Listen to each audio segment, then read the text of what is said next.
Hello, everybody. This is Sense and Sensibility by Jane Austen. Chapter 6. The first part of their journey was performed in too melancholy a disposition to be otherwise than tedious and unpleasant. But as they drew towards the end of it, their interest in the appearance of the country which they were to inhabit overcame their dejection, and a view of Barton Valley as they entered it gave them cheerfulness. It was a pleasant, fertile spot, well wooded and rich in pasture. After winding along it for more than a mile, they reached their own house. A small green court was the whole of its domain in front, and a neat wicket gate admitted them into it. As a house, Barton Cottage, though small, was comfortable and compact. But as a cottage it was defective, for the building was regular, the roof was tiled, the window shutters were not painted green, nor were the walls covered with honeysuckles.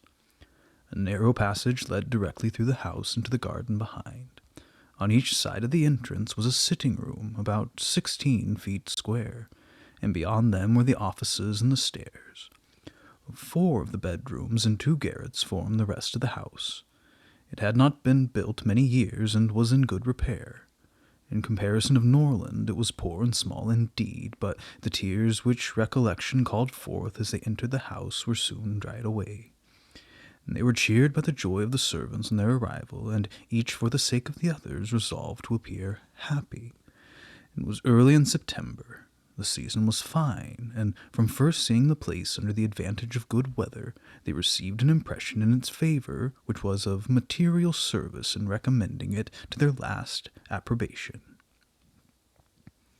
The situation of the house was good. High hills rose immediately behind, and at no great distance on each side, some of which were open downs and others cultivated and woody. The village of Barton was chiefly on one of these hills, and formed a pleasant view from the cottage windows. The prospect in front was more extensive. It commanded the whole of the valley, and reached into the country beyond. The hills which surrounded the cottage terminated the valley in that direction. Under another name, and in another course, it branched out again between 2 of the steepest of them. With the size and furniture of the house, Mrs. Dashwood was upon the whole well satisfied, for though her former style of life rendered many additions to the latter indispensable, yet to add and improve was a delight to her, and she had at this time ready money enough to supply all that was wanted of greater elegance to the apartments. As for the house itself, to be sure, said she, it is too small for our family. But we will make ourselves tolerably comfortable for the present, as it is too late in the year for improvements. Perhaps in the spring, if I have plenty of money, as I dare say I shall, we may think about building. And these parlors are both too small for such parties of our friends as I hope to see often collected here, and I have some thoughts of throwing the passage into one of them, with perhaps a part of the other, and so to leave the remainder of that other for an entrance. This, with the new drawing-room, which may be added easily, and a bedchamber and garret above, will make it a very snug little cottage. I could wish the stairs were handsome, but one must not expect everything, though I suppose it would be no difficult matter to widen them. I shall see how much I am beforehand with the world in the spring, and we will plan our improvements accordingly. In the meanwhile, till all these alterations could be made from the savings of an income of 500 a year by a woman who never saved in her life, they were wise enough to be contented with the house as it was, and each of them was busy in arranging their particular concerns and endeavoring, by placing around them their books and other possessions, to form themselves a home. Marianne's pianoforte was unpacked and properly disposed of, and Eleanor's drawings were affixed to the walls of their sitting-room. In such employments as these they were interrupted soon after breakfast the next day by the entrance of their landlord, who called to welcome them to Barton, and to offer them every accommodation from his own house and garden in which theirs might at present be deficient. Sir John Middleton was a good-looking man about 40. He had formerly visited at Stanhill, but it was too long ago for his young cousins to remember him. His countenance was thoroughly good-humored, and his manners were as friendly as the style of his letter. Their arrival seemed to afford him real satisfaction, and their comfort to be an object of real solicitude to him. He said much of his earnest desire of their living on the most sociable terms with his family, and pressed them so cordially to dine at Barton Park every day till they were better settled at home, that, though his entreaties were carried to a point of perseverance beyond civility, they could not give offence. His kindness was not confined to words, for within an hour after he left them a large basket full of garden stuff and fruit arrived from the park, which was followed before the end of the day by a present of game.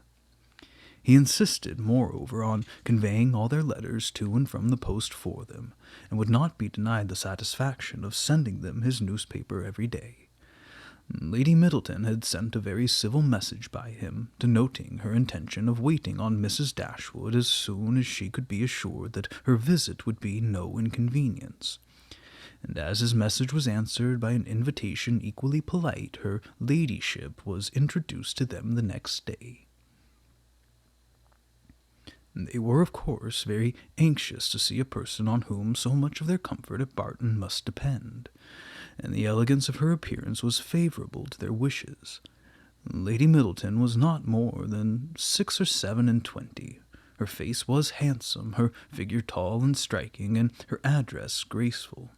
Her manners had all the elegance which her husband's wanted, but they would have been improved by some share of his frankness and warmth, and her visit was long enough to detract something from their first admiration by showing that, though perfectly well bred, she was reserved, cold, and had nothing to say for herself beyond the most commonplace inquiry or remark.